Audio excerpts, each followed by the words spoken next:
কালি অখিল গগৈয়ে এটা মন্তব্য কৰিছে যে উজনিত তেওঁৱে ৰজা, আপুনি ক'লেও তেওঁক হৰুৱাব নোৱাৰে।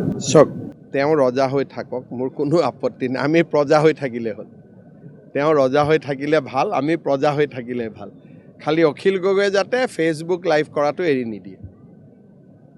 ৰাতি চাই ভাল লাগে। যোৱাকালি কি কৈছে, তেওঁ ইংলেণ্ড আমেৰিকাৰ পৰা উকিল আনিব। তেওঁ ইমানখিনিও নাজানে যে ইংলেণ্ড আমেৰিকাৰ উকিলে ভাৰতৰ কোৰ্টত থিয় হ'ব নোৱাৰে, আইন মতেই থিয় হ'ব নোৱাৰে। ফৰেন এডভোকেট ইণ্ডিয়াৰ কোৰ্টত খাৰাই হ'ব নোৱাৰে, এইটো আইনগতভাৱে বেন কৰা আছে। তেওঁৰ ইমানখিনিও জ্ঞান নাই, সেইকাৰণে তেওঁ এজন এণ্টাৰটেইনমেণ্ট দিয়ে। আপুনি এণ্টাৰটেইনমেণ্ট লওক, ৰাতি শুনক, আৰাম পাব। Sir, 6,000 plus appointment, another big achievement by the. We have crossed 1,56,000 appointment as on today without any court case. Everybody is happy. There is no allegation.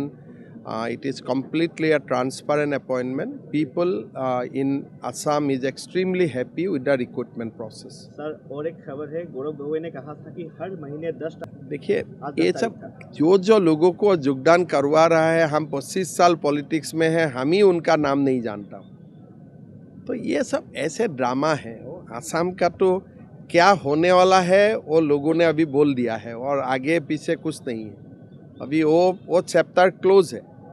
लोगों ने मन बना लिया किसको वोट देना है, किसको नहीं देना है।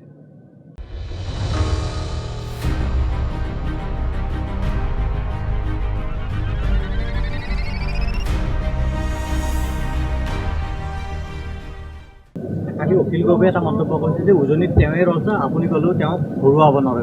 চক তেওঁ ৰজা হৈ থাকক, মোৰ কোনো আপত্তি নাই। আমি প্ৰজা হৈ থাকিলে হ'ল। তেওঁ ৰজা হৈ থাকিলে ভাল, আমি প্ৰজা হৈ থাকিলে ভাল। খালি অখিল গগৈয়ে যাতে ফেচবুক লাইভ কৰাটো এৰি নিদিয়ে। ৰাতি চাই ভাল লাগে। যোৱাকালি কি কৈছে, তেওঁ ইংলেণ্ড আমেৰিকাৰ পৰা উকিল আনিব। তেওঁ ইমানখিনিও নাজানে যে ইংলেণ্ড আমেৰিকাৰ উকিলে ভাৰতৰ কোৰ্টত থিয় হ'ব নোৱাৰে, আইন মতেই থিয় হ'ব নোৱাৰে। ফৰেন এডভোকেট ইণ্ডিয়াৰ কোৰ্টত খাৰাই হ'ব নোৱাৰে, এইটো আইনগতভাৱে বেন কৰা আছে। তেওঁৰ ইমানখিনিও জ্ঞান নাই, সেইকাৰণে তেওঁ এজন এণ্টাৰটেইনমেণ্ট দিয়ে। আপুনি এণ্টাৰটেইনমেণ্ট লওক, ৰাতি শুনক, আৰাম পাব। Sir, 6,000 plus appointment, another big achievement by the. We have crossed 1,56,000 appointment as on today without any court case. Everybody is happy. There is no allegation.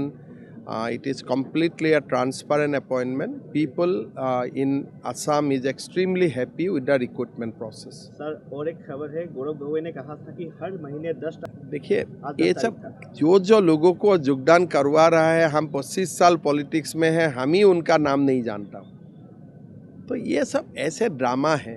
Assam का तो क्या होने वाला है वो लोगों ने अभी बोल दिया है, और आगे पीछे कुछ नहीं है। अभी वो चैप्टर क्लोज है। लोगों ने मन बना लिया किसको वोट देना है, किसको नहीं देना है।